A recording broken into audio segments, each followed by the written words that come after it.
Hi there, welcome to iTWireTV. Today we're talking with Ravi Saraogi, who's the co-founder of and the president of Uniphore, a company which was started to solve a frontier problem for the world, to bridge the gap between humans and machines through voice and AI.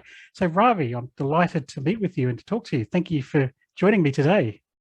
Thank you, David. It's a pleasure to be in our show today. Excellent. Could you start by giving me a quick introduction to Uniphore? What's the story behind the technology that you have?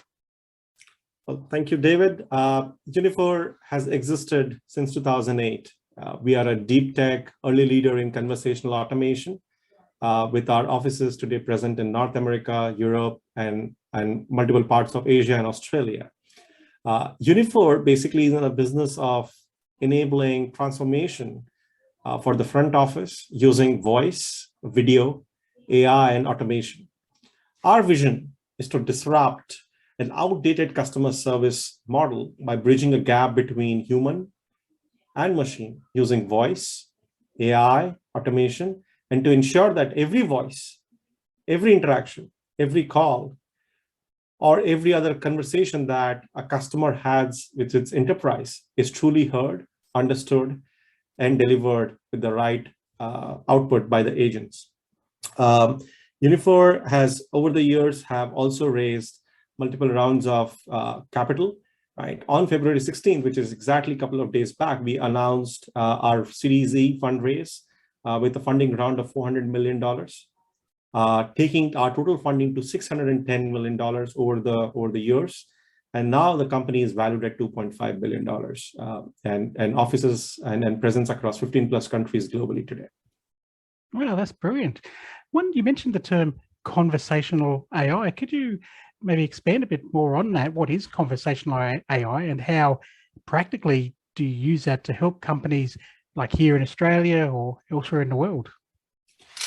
Well, David, if you look at conversational AI, it's a technology that enables humans and computers to communicate clearly and effectively through the capabilities of speech or text when we converse with our enterprises. Conversational AI works by recognizing the user's speech, look at different text patterns, predicting their intent by looking at what has been spoken, and most importantly, how it has been spoken, the tonal emotions behind it, and responding back to the end consumer or helping the agent on real-time mode to really have an enhanced customer experience. Now, if I have to take a layman's example here, imagine you as a consumer reaching out to your enterprise, and let's say it's a bank. You call to a bank using the toll-free number. The first thing you would hear is press 1, press 2, press 3, and then you get to a tree, and eventually you end up talking to an agent because you are not able to resolve your issue. And when you talk to your agent, they'll first put you on hold for multiple minutes, which obviously leaves any consumer and yourself frustrated. And then after that, when you share your problems, it may turn out that they are not the right agent to resolve your issue. So they'll again transfer your call to someone else. So you have to constantly authenticate yourself by asking the 3 painful questions that tell me your date of birth, your PIN code, your mother's name, last transaction you did. And once you repeat that a couple of times, they finally get to an agent who would resolve your problem, but they may not be capable enough, or they may not have the right kind of tools in front of them or the knowledge in front of them, which basically poses a challenge that you may have to call them again in the next 24 to 78 hours, 72 hours to resolve your problems. That's a current situation of a front office contact center. Where Uniphore comes to the picture is by deployment of our conversational automation platform, which is empowering conversational AI overall, is that when you make a phone call now with the deployment of our platform, you don't need to press multiple different buttons. You can simply say, I had a possible fraudulent transaction on my account, but before that, can you tell me what is my current balance? So the system will understand, revert back with your current balance. And because it was a fraudulent transaction, I know you are in pain, and my system knows you are in pain, so they will transfer your call automatically to a live agent. You don't need to press any buttons there. And while it is getting transferred, the agent gets all that information on their screen, and a real-time assist pops up on their screen. So whatever you are speaking, the machine has the capability to understand real-time what you're speaking, what the agents are speaking, and guide the agent with the right information on their screen so you don't need to wait on the call. And as soon as the call ends, the agents today have to summarize the call manually, which takes them 2 to 3 minutes. But because we are listening to the call, the system has the capability to summarize everything with great accuracy. So you're not now dependent on agent training, agent behavior. It's a system generated output, which is fairly accurate. And then you can do a lot of analytical insights on top of it post facto. But eventually, the idea of this platform is to bring everything together in a way where customer experience is taken up in a great way and delivered to the customer for each and every call in their conversation with the enterprise. Yeah, Ravi, that's really interesting. So I can really see the practical benefits of that for the call center and also for the customer. And so that surely must be not only providing a better experience, but keeping customers happy as well. Is that, I guess, how does happiness fit into a call center setting? Is that, a good metric for them? Oh, it is absolutely a good metric, David. That's a brilliant question. Thank you for asking me, because if you look at today's scenario, today, when we talk about an end consumer or a customer, it's not a typical customer of the yesteryears. Today, we have customers across different age group and different strata, right? There is a millennial, there is an office going for professional, or there is a baby boomer. And each one of them have their own methods of fetching that information and their own needs of executing that information in the right way. Now, if it is a millennial, invariably they are impatient. They would not like to talk to anyone, but they would like everything to be on their fingertips, ASAP. While if you go to an office going professional like us, we don't mind experimenting with new technologies. But when we are in need, we would like to talk to a human being. We don't rely too much on a machine responding back to us. And you go to a baby boomer, no matter what technology you give at their hand, right, they will make a phone call and ensure that someone is listening to them, a human being is listening to them. Eventually, when we talk about customer experience, our customers are a different category, different strata, different gender, different age group, and each one of them, right, can reach out based on their preferences. So one, as an organization, have to deliver omni-channel experience, have to be omnipresent at any point in time, and deliver that in the right way. And that's where a platform like conversational automation platform enables that chain of conversation across different age group, across different variety of customers, to move in seamlessly from one interface to another, and ensuring that the customer remains happy all the time. If not, at least give the right kind of tools to the agent so that they don't need to click on multiple different things on their backend systems to fetch out that information, keep the customer waiting. But today, with the platform being present, an RPA-assisted technology can fetch that information from the backend knowledge base, while the agent can also get a guidance on what needs to be spoken next. They don't need to get themselves trained so much because the system is helping them out. Eventually, if I'm able to make an agent happy on what they are doing, right, in the right way that they're executing, it will result in a happy customer, right? And that's the way to go forward. I quote this multiple times. For a person who is married like me, right? A happy wife makes a happy life. Similarly, in a contact center scenario, if an agent is happy, they would deliver happy customers. And for them to be happy, they don't need to be under tremendous pressure of picking up the next call. They need to focus on the current call and ensure that they're delivering the right result to the end consumer and ensuring that the end consumer is happy. And in this day and era, when there is a lot of information to be delivered, if they are enabled with the right tools in front of them, who's assisting on real-time basis as a real-time coach, then that can solve a lot of problems for them. Yeah, that's tremendous. What other, so that's been really fascinating about the conversational aspects and the other things you're doing. But I guess what other solutions, and can you tell me what more Uniphore has in its suite as well that companies can benefit from and customers alike? Absolutely, David. So as an organization, we are the only organization globally which has taken this as a platform approach. So we have one single platform, what we call as a conversation automation platform. And that platform today has a ton of IP attached to it, be it speech recognition, voice biometrics, tonal emotion, audio segregation, different users, a lot of homegrown AI, machine learning capabilities, video AI capabilities, RPA and whatnot. But that's the core base. On top of it, there are multiple different products. I talked about moving in from an era of press 1, press 2, press 3 on an IVR call to a self-service automated bot, which can respond to a human voice or a text across multiple different languages. So we have a product called uSelf-Serve. From there, as we move the call to an agent, we have another product which can be invoked on the same platform called uTrust, which enables us to authenticate the end user, right, by their voices. Now, once they're authenticated and the call moves to an agent, we can do real-time assistance through the third product, what we call as uAssist. And uAssist allows an agent to have real-time coach in front of them to guide the conversation, which is in call, but we also have an uAssist after call capability, which allows us to summarize the call as soon as the call ends within 3 to 4 seconds, giving tremendous business benefits to enterprises. And then finally, once the entire conversation is put to a structured format through an unstructured conversation, through the product capabilities that we have uAnalyze, which is a post-facto analytics to ensure that 100% calls are quality automated, quality checked, 100% calls are compliant, 100% calls have the right agent behavior being demonstrated across the board. And then 100% calls have conversation to look at NPS scores of consumers. Are there potential cross-sell, upsell opportunities? How likely the customer is to churn, etc.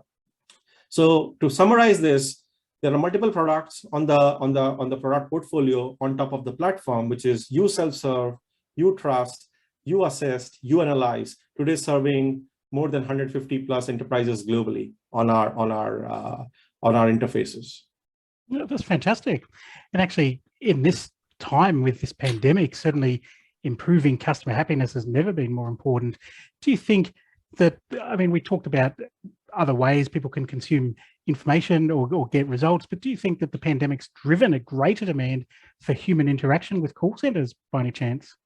No, absolutely, David. As the pandemic started, right, everyone started working from home. Connectivity was an issue, security was an issue, availability of agents were an issue, which basically meant that number of agents went down drastically, at least at that point in time.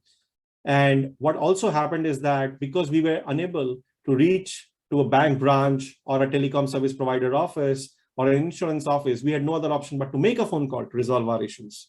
And we saw that increasing demand in travel and hospitality as well. A lot of people canceling their tickets or modifying their bookings and whatnot, which basically meant that the number of calls have increased, but at the same time, number of agents have come down. The overall gap was about 30 to 40% in the demand and supply, which led organizations to really move and accelerate their digital transformation practices and go ahead and deploy the kind of products that we have to cover that gap, which was anyways due long time, but the pandemic just accelerated the entire process because moving to a BAU almost immediately became a challenge. And without an interface of such capabilities, it would not have been possible. Now, there has been and will continue to be another challenge which organizations will have to face because of the pandemic. David, companies which were outsourcing a lot of these capabilities to different countries and have a cost arbitrage had no other option but to bring those jobs back to the home country. So we saw tremendous reverse outsourcing or onshoring of those resources back to the countries, including Australia. Now, what happens is that when you are outsourcing a job, right, you are saving a lot of cost. But when you are bringing it back, the cost increases. And when the cost increases, you need to figure out a way to curtail that cost back to the same levels. Otherwise, it will hit your P&L. And that's where Uniphore brought in a lot of capabilities around AI and automation to enable each and every agent to be much more productive. If in a day they were handling, let's say, 50 to 60 calls, how do we use the technology and enable them to be 25% to 30% more productive into their jobs? So for an organization who are trying to deliver 100 more jobs or bring 100 more people from an outsourcing interface to an onshoring job instead of 100, or can they do it with 60 instead of 100, bringing that efficiency in the entire process? Yeah, that's wonderful. Well, that's and actually talking about Australia, you mentioned Australia there. I guess what other plans? What's the future hold for Uniphore in Australia? The market, particularly in the form of strategic partnerships. We recently announced a lot of local launch with our Uniphore Unite program, which is our global partner, 3 or 4 major partnerships in the region, right? Apart from that, as I've told, Uniphore just announced its Series E funding round, raising a $400 million round. And this will be used in part to expand our presence in the APAC market, but also invest heavily in the local market of Australia, committing to our sales upliftment, committing to our ongoing research and development in the region, and partnering with the local universities as well to create job opportunities. So we are putting a lot of focus in the market. That's not only a market for us to grow from sales and marketing perspective, but also a market to grow from enabling local talent for the company and bringing in a lot of onshore jobs for Uniphore as well by collaborating with local universities. This, Ravi, that's really interesting. And as you've been talking, I'm fascinated by the depth and the smarts of what you're talking about. And I mean, right now we're talking about the power of AI and machine learning, and other companies are trying to get into sentiment analysis, but it sounds like you've been at the forefront of this. Uniphore's been doing this for 12 years now. So you would have been doing this before you had the power of the cloud, before you had all these great libraries and things like that. Are you able to talk about that a bit? So it sounds like, you guys have really been at the forefront of innovation when it comes to the things you're talking about. No, David, I'm glad you asked that question. Let me share a little bit about how it all started. Uniphore, by virtue of starting in India, had a unique challenge of covering a region which has more than 2,000 plus languages across the country, about 16 major languages. And each of those languages had 100 plus different dialects within a small region. As you move 50 miles or 100 miles from one location to another location, the dialect changes within the same language, which posed as a unique challenge. And because of that, our initial set of IPs and product categories that we developed had really undergone a massive test and train process. And by virtue of doing that, we obviously have enabled a lot of IPs which are extremely strong, and today enabled us to develop and deliver more than 100 plus global languages across different products, across different geographies. Now, it's not a science which can be cracked in a year. It's a science which can be continued to research for the next 50 years, leave alone what we have done until now. But what also really enabled us, while we have been at it for 14 plus years, this is something which has to go on, and it cannot be executed over one single interaction. The more processing you do, the more audio files you process through the system, the better it becomes. The machine learning models continuously look at different variations, different ways of speaking the same thing in different ways. And as you do it, it becomes more and more powerful, more and more accurate. I'll give you a simple example. When I say, "What are you doing?" It's a simple question. And you will revert me back saying that, I'm having a conversation with Ravi. But if I ask you the same question in a different way, "What are you doing?" Right? I have just emoted anger in the same phrase. And that's what is very, very different about speech. You can say the same thing in 5 different ways, and it requires a very smart machine to understand all those inputs. So it's not only what are we converting from voice to text, but also the intent behind it, which is a crucial science. And it takes years of work to get that done. And as an organization which is dealing with large enterprises, it was important that we meet the inflection points at the right time. Now, with the enablement of cloud and availability of great processing capabilities, right? The one inflection point which was critical for us to process thousands of hours of audio constantly, real time, cloud enabled that. That inflection point, along with the inflection point of enterprises trying this and innovating this and using those innovations across the board for their end consumers, also happened almost at the same time. And the third critical inflection point was that the end consumer being comfortable using such technologies like using speech to communicate, we use our home devices these days, also came around the same time. And unless those 3 inflection points came together, it was difficult to deliver what has been delivered today in the markets. So I think no matter how good a technology you have, no matter how brilliant the products you have, end of the day, the product market fit trumps everything. And with the inflection points of cloud, inflection point around enterprising using innovation, an inflection point around consumers being ready to use such technologies. As they came together, right, things have started taking great shape for the globe, for the enterprises, and for Uniphore, of course. Yeah, fantastic. No, that's been really interesting, Ravi. I guess, is there any other things on your mind that we didn't cover? Any other great stuff you'd like to share?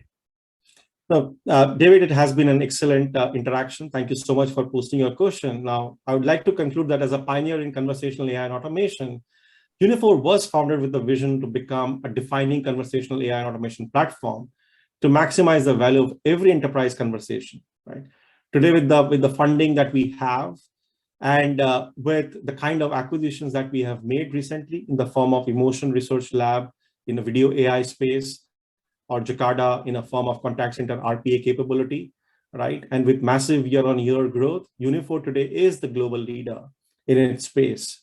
And with the backing of the board and the investors that we have, today it comprises of the biggest enterprise customers in telecom, in financial services, transformation, transportation, healthcare, hospitality, and whatnot. We are poised to really deliver huge amounts of ROI savings for our enterprise customers across the globe by improving their call handle time, by reduction of after-call work, by improving great annual cost savings, which can be in the tune of anywhere between $5 million to $10 to $15 million, depending on the scale that we're deploying. Again, it has been a great interaction, a lot to share, and I really thoroughly enjoyed talking to you today, David. No, thank you so much, Ravi. That's been really interesting. I've really enjoyed learning about Uniphore. So that's Ravi Saraogi, president and co-founder of Uniphore, which is bridging the gap between humans and machines through voice and AI. Thank you so much for your time, Ravi. Thank you, David.